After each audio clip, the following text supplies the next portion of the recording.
Hi, I'm Anthony. Welcome to our video. Today we're going to be talking about contextual interference and how you can take advantage of it. Dexter, could you please start us off? Contextual interference is a learning benefit caused by adopting a more difficult learning schedule. The added difficulty leads to enhanced and longer lasting learning when it is relevant to the skill being practiced. Learning is enhanced by contextual interference because it leads to longer lasting learning, and it also enables the person to perform well on both random and block schedules. However, it has a cost. Training with contextual interference requires more cognitive resources, which means it is more difficult and immediate performance on the task is hindered. So let me get this right, Dexter. Contextual interference is a learning benefit we get from random practice. There's an element of learning and skills, but they always involve practice. Block practice is when we practice similar skills at the same time. As we repeat each task, it seems to get easier and easier. And as our performance improves, we feel like it's a very efficient way of learning. But is it? Random practice, though, involves learning different skills at the same time. Sometimes it's called interleaved practice, in that we go from one schedule to another at the same time.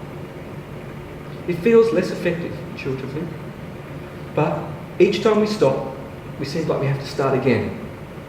But that's the whole point of contextual interference. The change from one task interferes with the other task. But how does this create a learning benefit?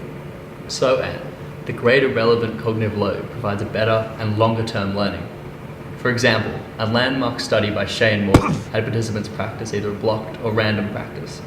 Participants undertaking blocked practice performed better during training, but after 10 minutes and even 10 days, people in the random schedule perform better. This provides evidence that block practice provides better initial performance, while a random practice schedule is more beneficial over the long term. Keegan, what does the contextual interference effect mean? Well, there are three main theories as to why the contextual interference effect occurs. The first theory is the elaborative processing hypothesis. By using a random practice schedule, people are forced to engage in more elaborative and distinctive conceptual processing. And by comparing and contrasting these different items they learn. The second hypothesis is the action plan reconstruction hypothesis. By using a random practice schedule, people have to reconstruct how to do a task when it was preceded by a different task.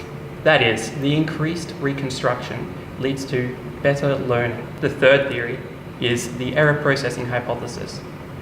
Random practice schedules lead to more errors, and these errors, with corrective feedback, promote learning. So how do we take advantage of this? Well, you know, Anne, I have a good example of random practice, as I will now demonstrate.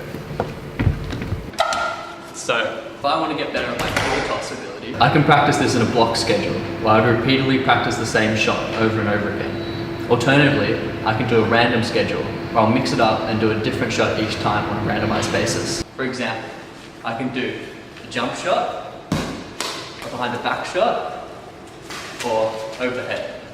If I want to have longer term learning, I should use a random practice schedule, and that's how you take advantage of contextual interference. So, I'd just like to thank everybody for watching our video.